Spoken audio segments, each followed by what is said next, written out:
Welcome to another evening on the Coach's Corner. We're here at the Tivoli Tap House where they have great food and, of course, great beer. I'm Catherine Neitenbach, here with Brenda Vazquez. Brenda, are you freaking out? Finals are here. Finals of our career in college. How are you feeling? Honestly, I finished finals last week, so right now I'm having a lot of free time, and I'm just working on applying to jobs since it's my last year or semester. So I've been applying to jobs, and basically that's what I've been doing. Just smooth sailing. Yeah. How's yours? You know, it's a little bit stressful. I got one more presentation tomorrow, and I got to turn in an essay on Wednesday, but I have no tests. So, you know, I'm sitting pretty easy compared to a lot of my past semesters where I had quite a bit of tests. Nice. So, Brenda, who do we have on the show tonight? So we're going to talk about baseball because they played in the RMAC tournament a week ago. So we're going to bring in Coach Van Wetzinga to tell us how it went. And then our Roadrunners competed in the Outdoor Track and Field Conference Championships a few weeks ago. So we're going to chat with Janis Christopher to see how her athletes competed against the highest level. And then we're also going to get to know sophomore sprinter Mikayla Renfroe from Coach Christopher's squad, and she's in her second season here at MSU Denver, and she's been a standout in those sprinting events, so it's going to be a fun show today. Yeah, it really does sound like it's going to be a fun show, but before we get to know all of our guests, we want to catch you guys up on what happened this past weekend in Roadrunner sports. Our baseball team competed in the RMAC tournament this past weekend in Grand Junction. In the opening round, they faced off against Colorado Mines, the team that just swept them a week earlier. But it would be the Roadrunners who would take the thrilling 10-9 win. 6 lead changes took place before Logan Sewell would come up with the go-ahead home run in the top of the 9th inning. It was Sewell's second home run of the game, and the junior finished the day going 4 for 6 with 3 runs scored and 2 RBI. On to Game 2, and MSU Denver's offense was stifled by Dixie State's pitching. Jaden Murray gave up just 5 hits to the Red and Blue Wild, striking out 10 Roadrunners. It was a 10-0 win for the Trailblazers, and head coach Ryan Strain's squad needed to win their next game to stay alive in the tournament. It was another battle with the Ore-Diggers, but Mines would come away with a 10-3 win to send the Roadrunners home.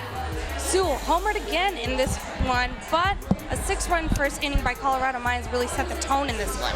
MSU Denver's season comes to an end, but what a season Coach Strain and his squad had this year. We'll actually have him on next week's show to talk about it with us right here. So now we're going to bring on our first guest, Coach Van. Coach, always a pleasure to have you on. Yeah, thanks for having me. So before we get into the RMAC tournament, can you remind us about the upcoming World Series that we're having here on campus?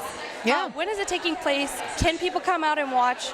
Obviously, people need to come. This is, you know, one of the biggest tournaments in softball. So. No, it is absolutely. People can come out. I encourage them to. It's really good championship level softball that we'll host here at our field. 8 teams from all the different regions across the country. So you'll have teams from East Coast all the way from California to the West Coast. So we will cover the entire United States, which is pretty cool to have, like I said, different regions represented.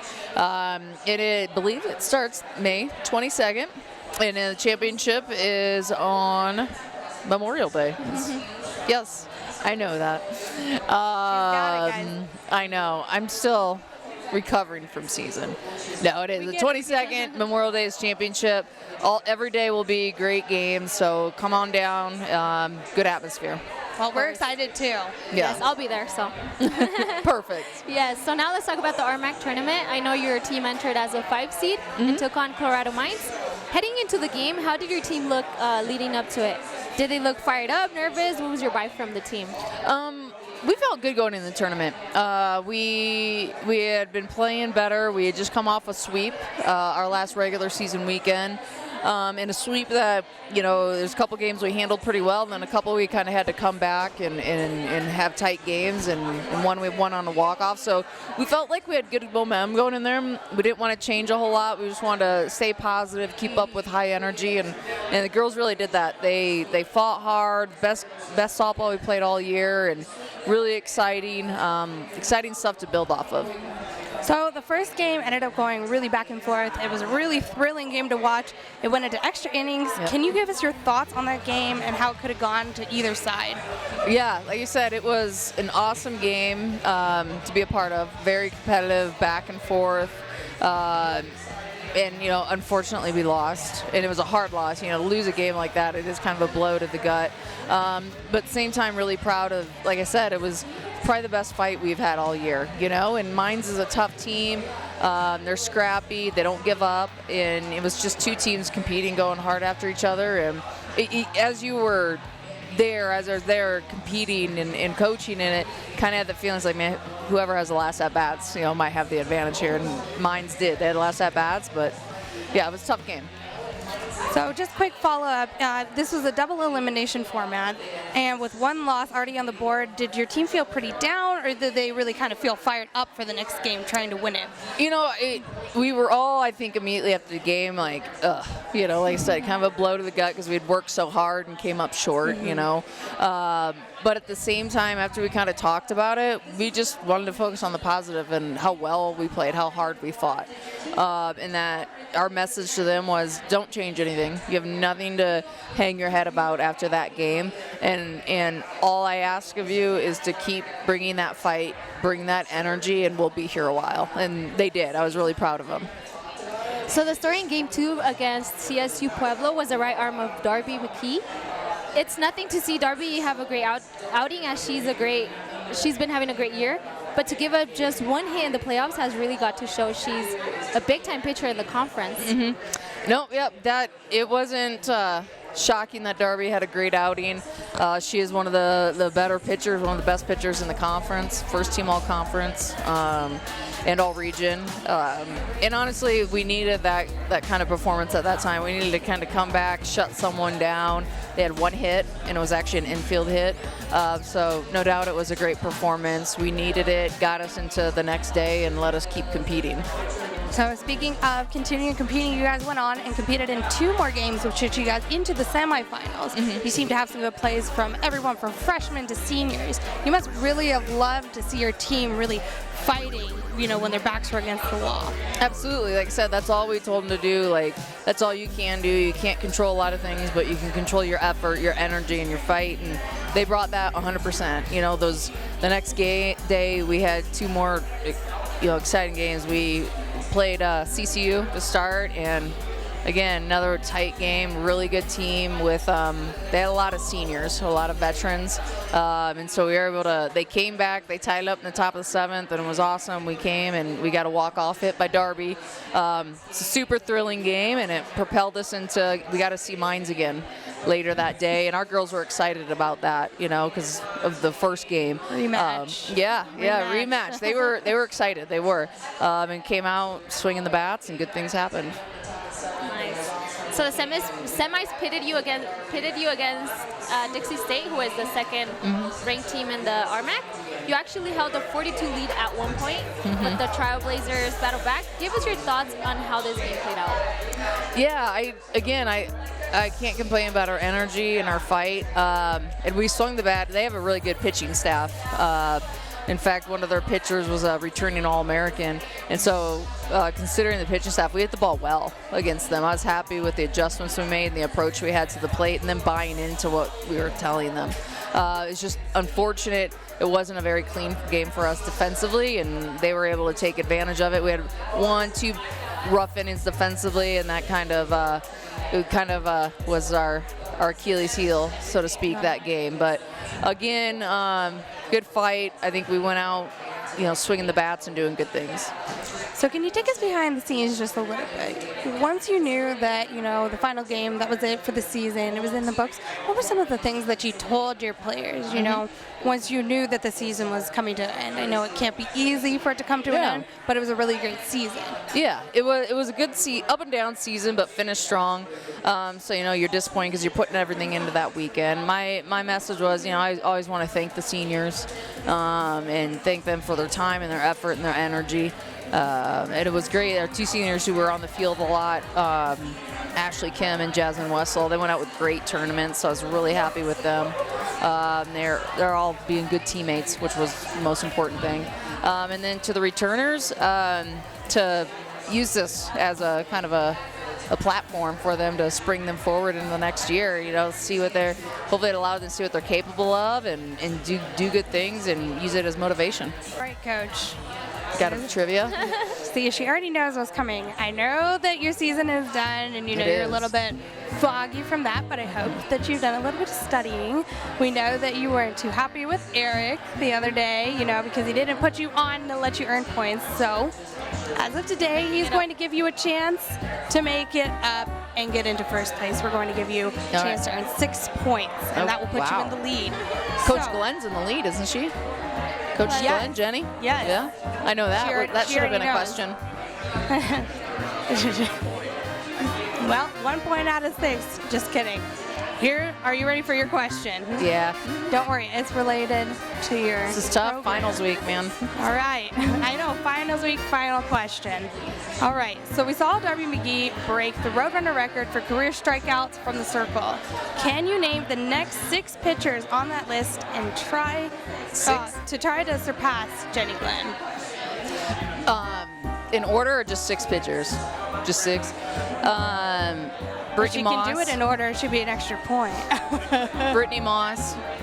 Yep. Aubrey Mall.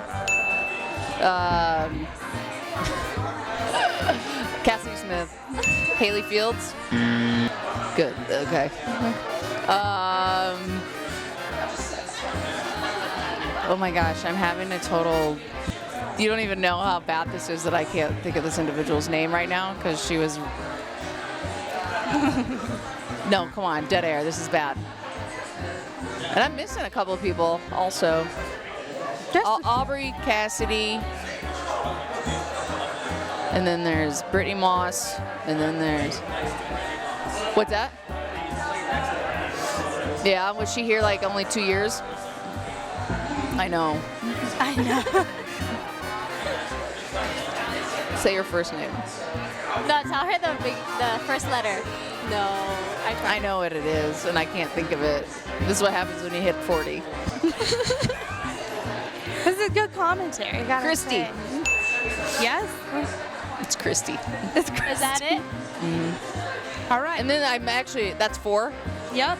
You did it in order, right? Yeah, she did it in order. Christy Robinson. I can't think of, am I missing anybody else? Are they older, the next 2? One is older, and there's one other that played, and I'm missing before me. He had to throw a hard one in there. I don't know. I'm done. All right. Well, the final 2 were Liz Murray and Julia Dial. Oh, Julia Deal. You got 4? Yeah. That was 4 points, though. In order. Julia was good. That was She pretty was- impressive. Julia was on like 2008, 9, 10, I think. Yeah. She pitched when I was at Mines. I remember Julia. Wow. You know, Do some this could be editing on this, a Eric. follow-up question for next season, though. You know, we know that she needs to catch up on this part of the trivia, so we can bring it up and see if you get all 6. All right, Coach. Well, it's always a pleasure with you on the show. All season long you've been here. We wish you the best in the off season, and we're ready to see you next season. All right, awesome. Thanks, guys. Time for that first break, but stick around. We got more coming up next on the Coach's Corner.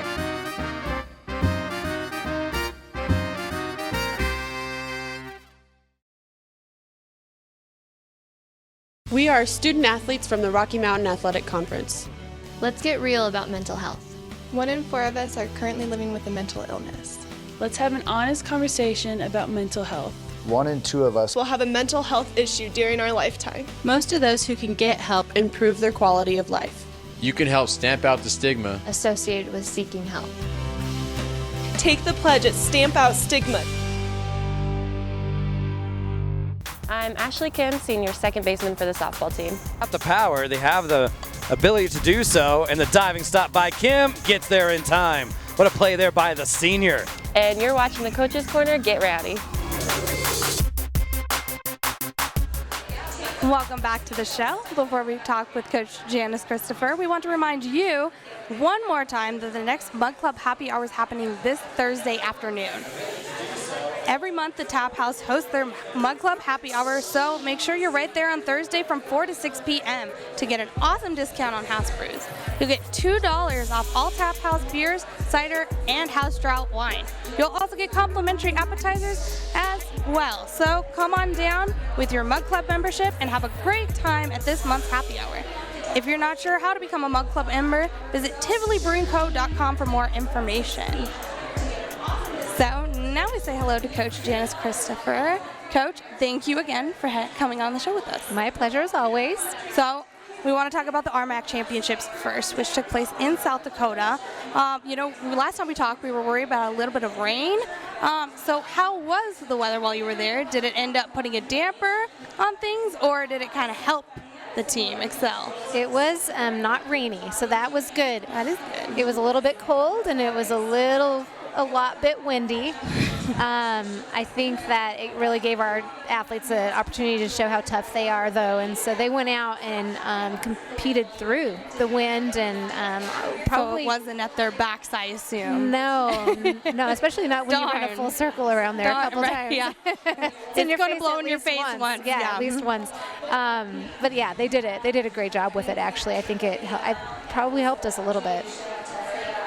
So day one was mostly for preliminary events, including the men's 800 meters, and we saw an incredible but not surprising performance from fresh Nick Nolan.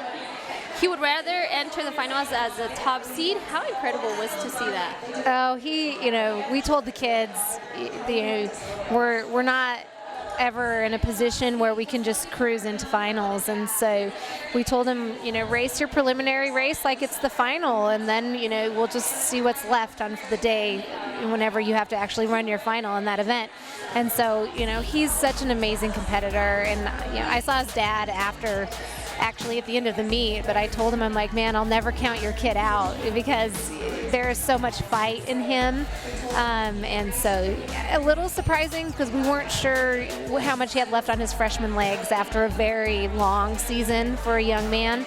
But there was enough left for him to be very impressive in the preliminary. And now then he finished fourth in the 800 meters. So while he ran well, it looked like he came up just a bit short for the NCAA championships. Is that right? That's true. Yes, he did. It's just a little bit short. He missed a provisional time by just a couple tenths of a second. And we had a nice chat with him about, do we want to go for it? We want to do a last chance meet. We told him, if you want to do it, we'll take you to do it.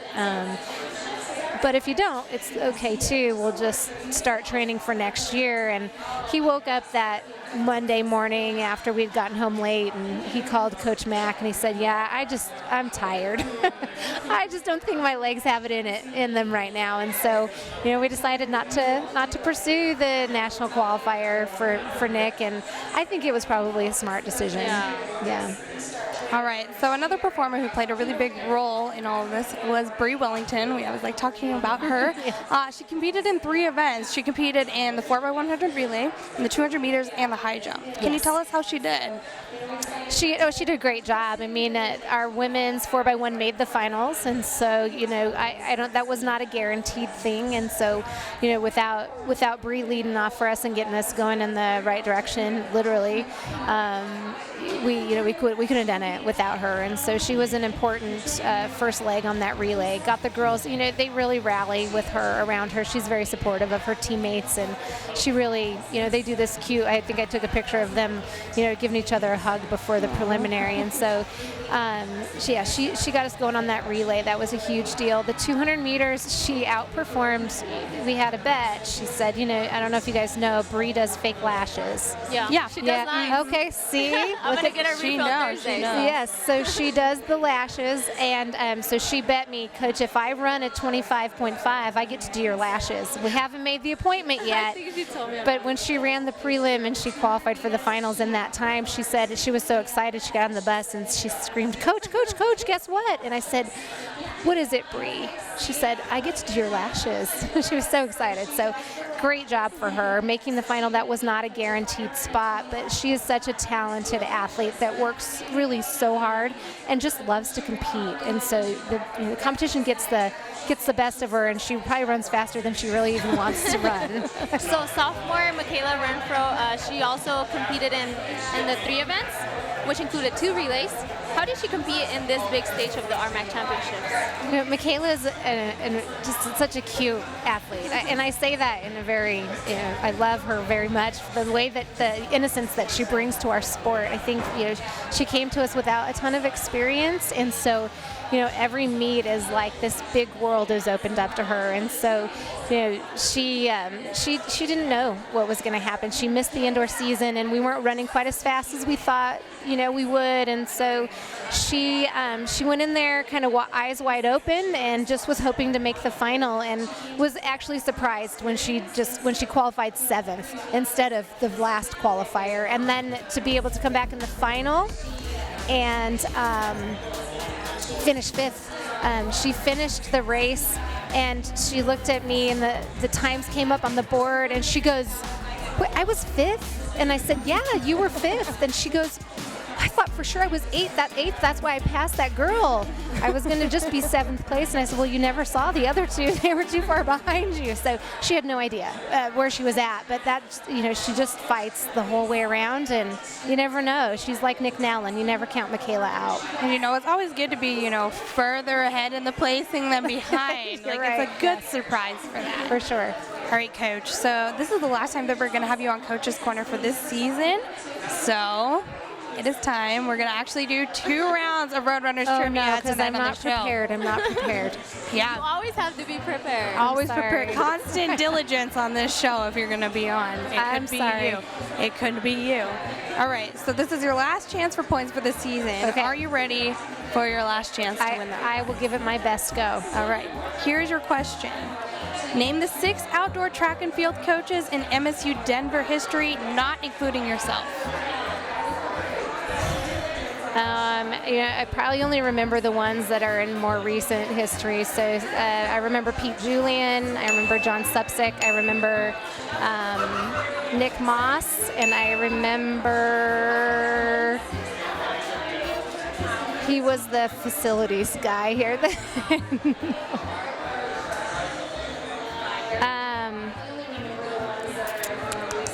What's 3?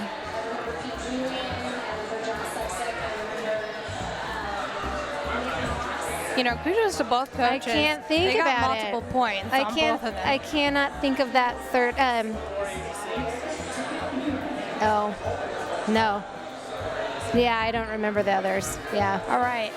Well, that was 3 points. You got half of them right. The other 3 were Brian Jansen, Michael Peterson, and Michael Albright. Okay. All of them 1984 and 1985. And I was in high school, so that would be hard for me to remember. She's got to really dig into that history in order to get these points. Did not do my homework, sorry. That's all right. Now that you know what happens during your off season, you can just have a refresher course and be prepared to compete next season. All right. So we have one more trivia contest in the season. It's going to be Coach Ryan Strain, and he's going to have the chance to earn the top one. Okay. It's going to be our final one. Okay. But congratulations to you on a fabulous year, and we look forward to seeing you next season. Thank you, ladies, so much. It's been my pleasure. Yes. All right, so time for that second break, but stick around. We're going to have Mikayla on next on the Coach's Corner.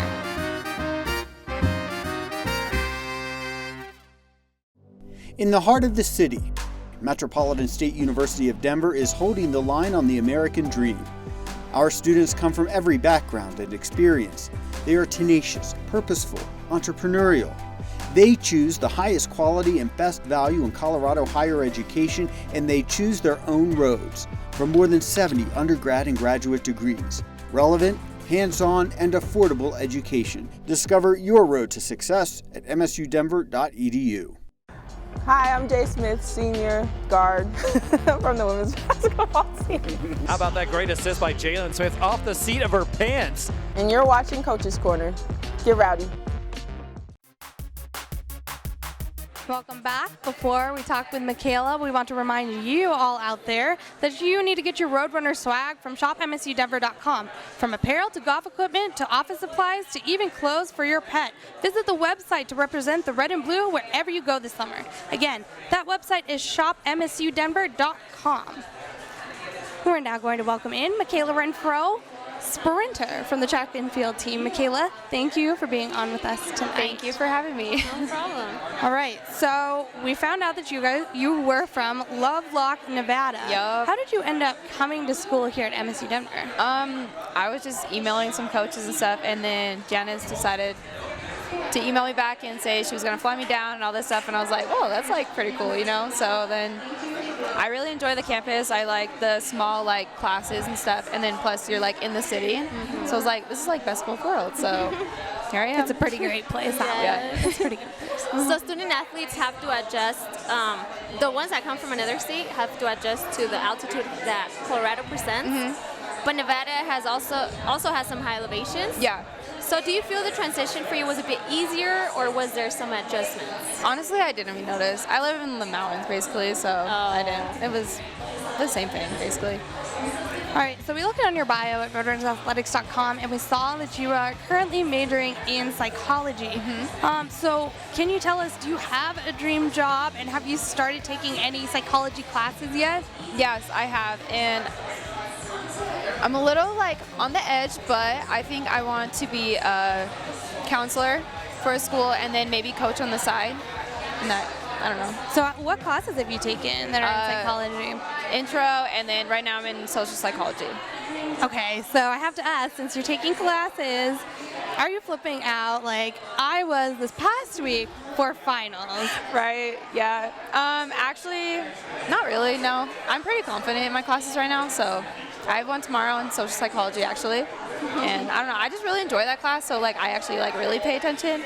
See, I totally agree. You know, the more that you like the class, the more that you retain, and the less that you have to study. That's the best part about having a class that you really enjoy. I agree. And so have you always enjoyed psychology? Like, was this something that you always wanted to do, or did you just come? She used to study communications, right? You were. Yeah, it was communications. I thought this was kind of like this is cool. No, but I took an intro and I was like, this is like super cool. So here I am, and now I changed it. Now you changed it. Yeah, we're glad that you like it. No. No. Stay with it. Yep, I think so. I'm hoping. Good. I switched it like 3-4 times. So. Right? Oh my gosh. Yeah. It's so stressful, honestly. Like it's like, oh, I have to plan out my life. Okay. Yeah. Exactly. Yeah. So you told us that you coach for Brighton? Yep, Brighton High School. So tell us how is that? How is that going for you? It's going really good. Like, it was just out of nowhere kind of. It just kind of got asked, and then I did it, and I enjoy it. I love the kids. I was kind of like nervous because we're kind of the same age. We're not really. Yeah. But they respect it, and like I love them, so it's good. So can you tell us how you got involved in track and field? You had a stellar career in high school, which included the state championship in the 200 meters. So we're interested to hear what pushed you to this sport as opposed to others.